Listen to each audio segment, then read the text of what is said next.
It's my fundamental philosophy that the universe is essentially a game.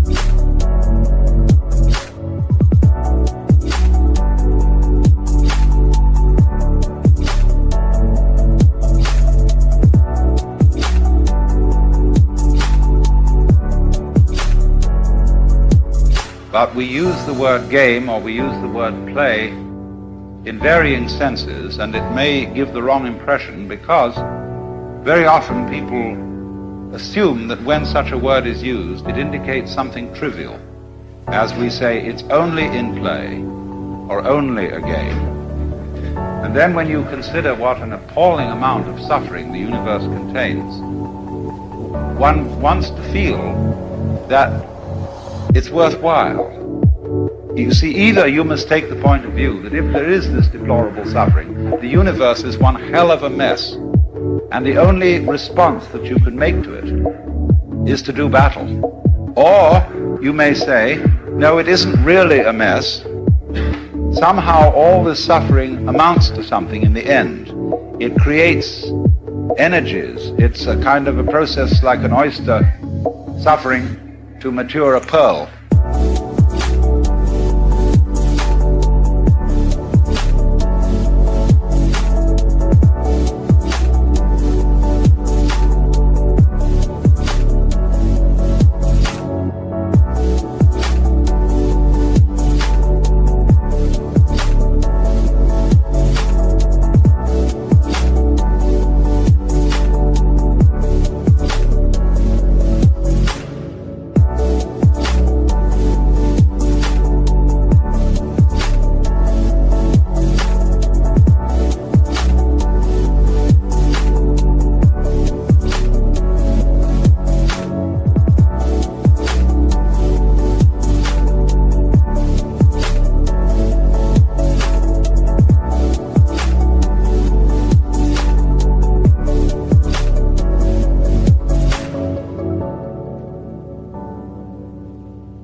People who feel bothered about that can't quite emotionally contain the idea that it's all a game.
In my view of the world, which is semi-Buddhist, semi-Hindu,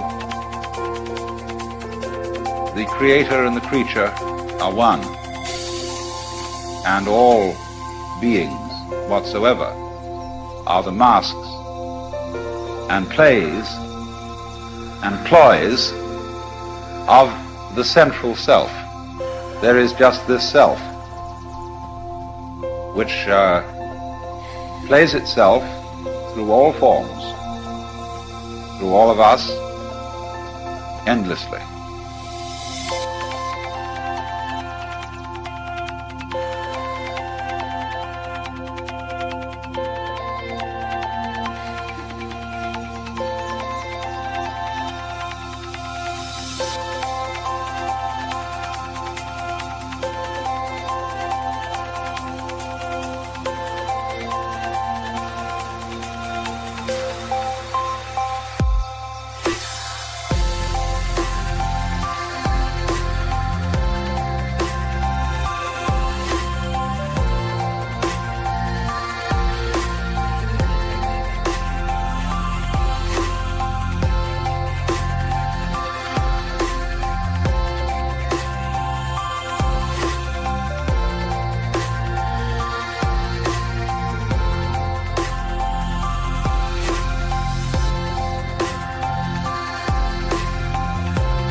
Let's go back to the fundamental assumption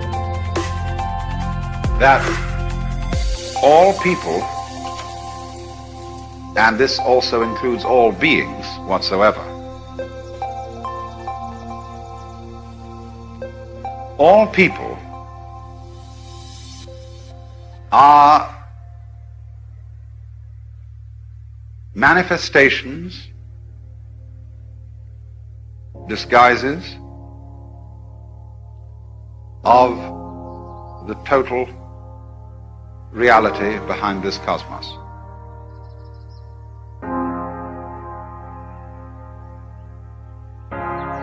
And that if that is so, there are not any mistakes in the world.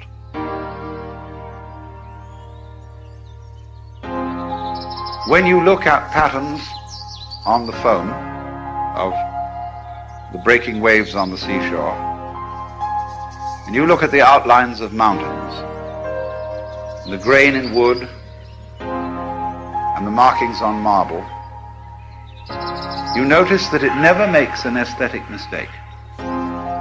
Never.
Also, when you study plants and you go into their relationships with each other and with insects, the fact that the so-called diseases of plants are the full life of some other kind of organism having evolved. And you see this complexly interrelated world, and you realize that it all hangs together.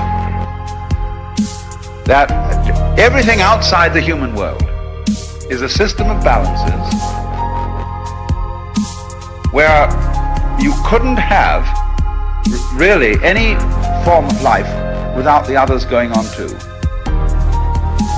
There have to be friends and there have to be enemies. Because if there aren't enemies, the friends get too prosperous and they kill themselves by their excess of exuberance.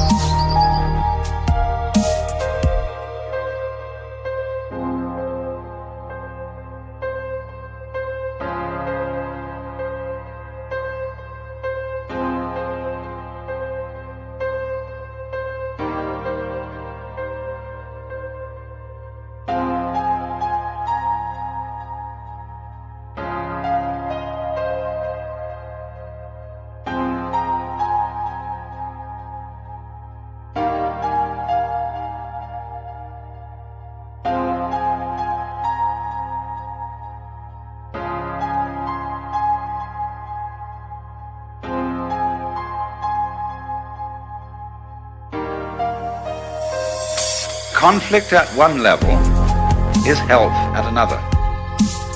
Just as conflict going on between microorganisms in your bloodstream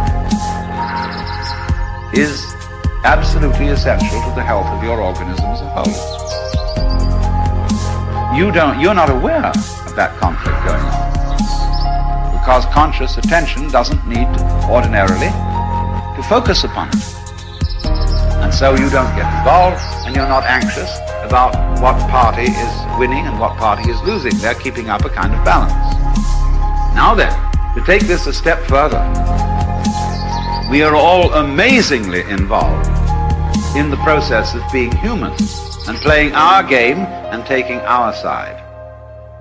And therefore our victories and defeats, our sicknesses and our healths are things we get mighty partisan about. And therefore we cannot see that human behavior is just like everything else. It never makes a mistake. Only its never making a mistake must include the feeling that mistakes can be made.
So what we have then is a system of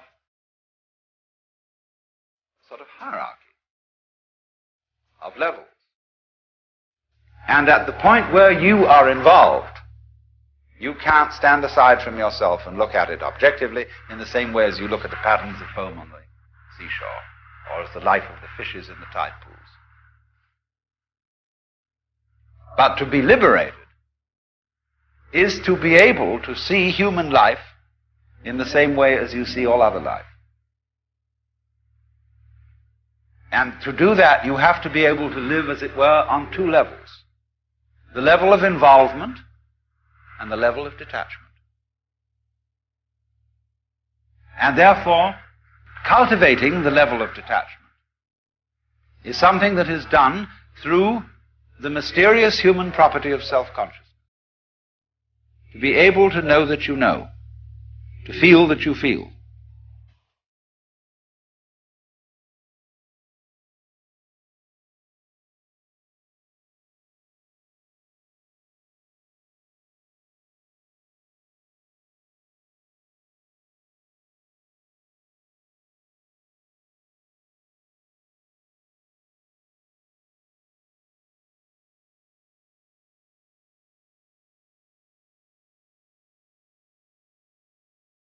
realize that yourself is not your ego, which is the standpoint at which you are involved in your game and taking sides, but yourself is the eternal, immeasurable reality that is what there is.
So you see, in this way, the human being comes to reflect upon himself and begins to see that there's something wrong. Now, there isn't. But it's right that he should feel that something is wrong, because it is through this that his capacity for self-knowledge and self-consciousness develops.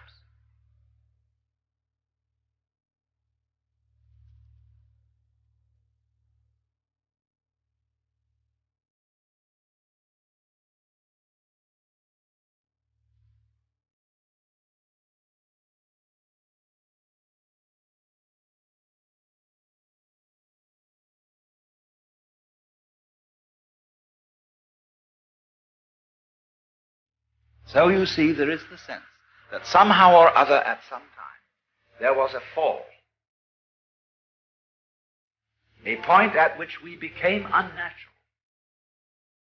There's a great deal of worry going on about this now because of the rise of the computer.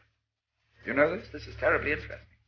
That a new form of intelligence, you see, has come into the world, which is in certain directions vastly superior to human intelligence.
Now, all this machinery that we are making is an extension of our brain and is a new kind of life. But it worries us. And when we start to do that, we get the feeling something is going wrong. There has been a fall. There has been a mistake. And exactly the same sensation, you see, is anciently connected with the development of self-consciousness in the cortex. Something went wrong. Because every time we get that feeling, it means that we've taken a new step in controlling things.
here it is.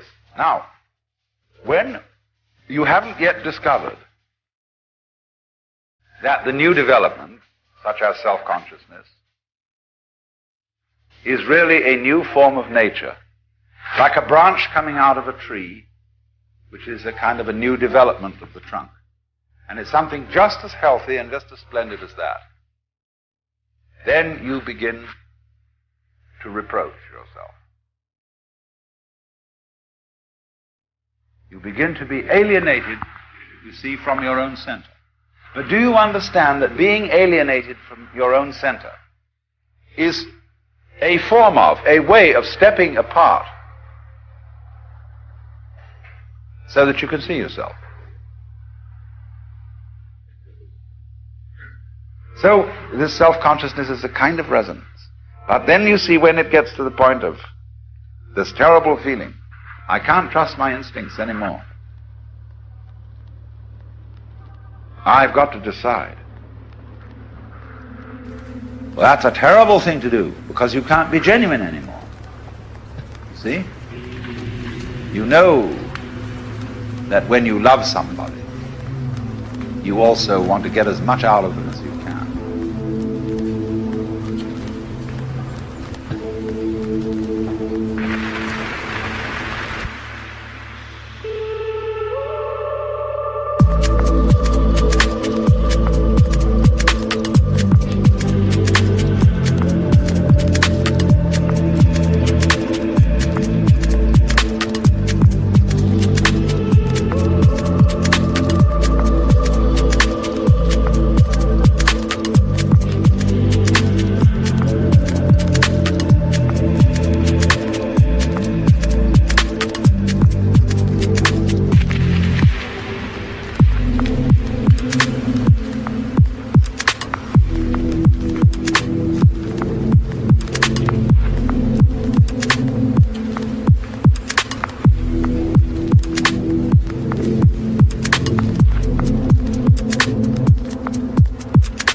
You know what most people think of as spirituality?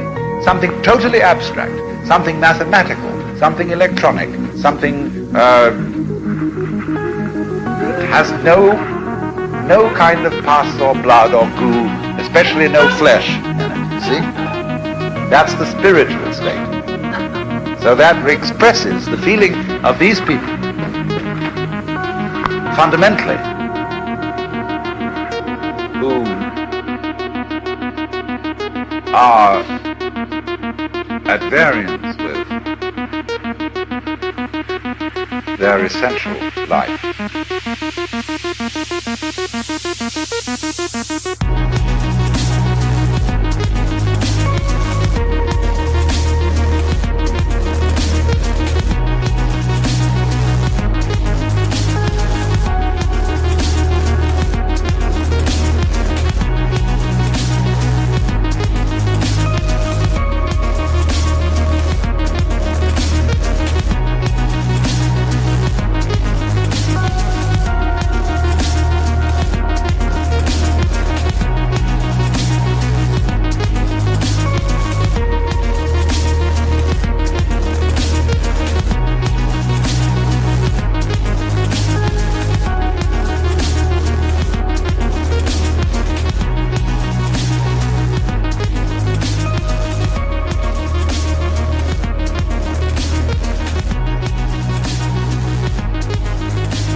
If the game of the cosmos is of the fundamental pattern of hide and seek,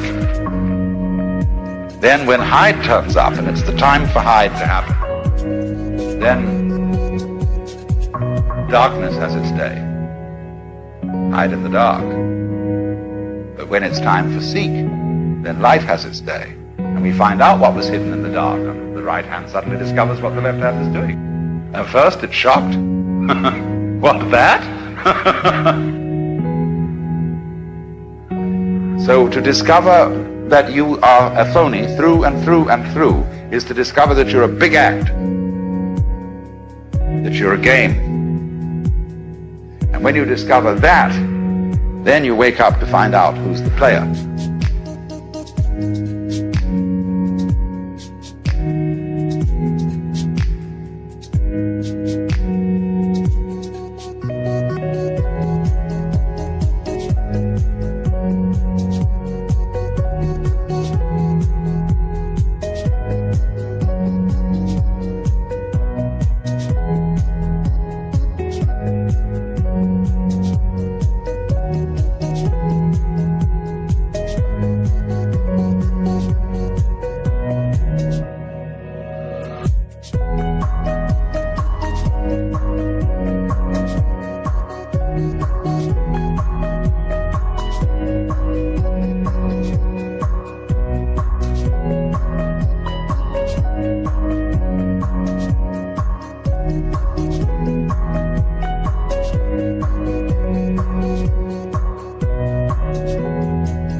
ordinary mortals, with all your desires and all your involvements, are deluded. You get attached. But there are a certain minority of us who are above it all.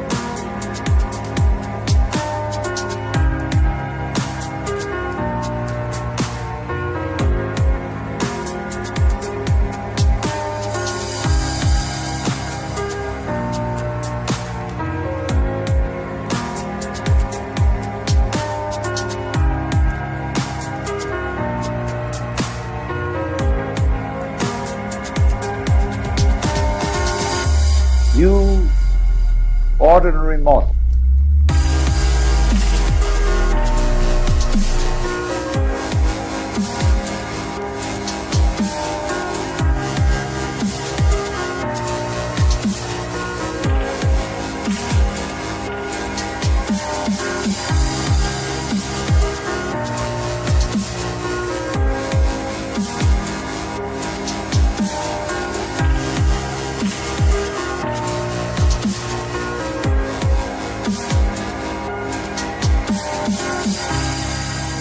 with all your desires and all your involvements, are deluded.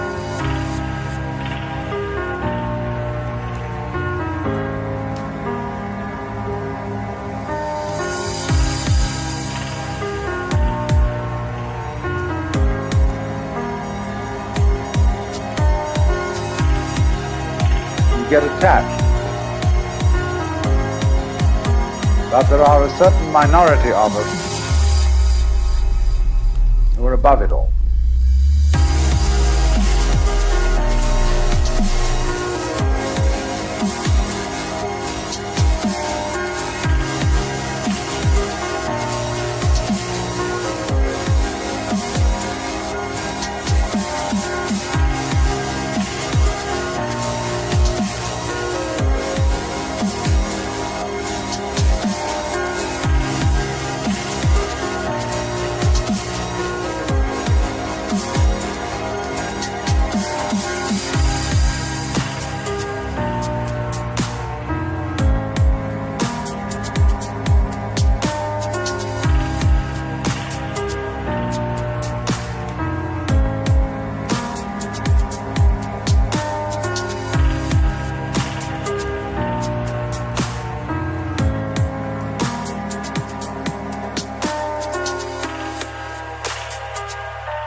space is used in basic Indian philosophy, in Vedanta. It is called Akasha. And Akasha is for them the fundamental element. There are 5 elements: earth, water, air, and fire, and Akasha. And so space contains all the other elements. In Buddhist philosophy, where the ultimate reality is called Shunyata, the void, the Chinese will translate the Sanskrit Shunyata with their character that means sky or space.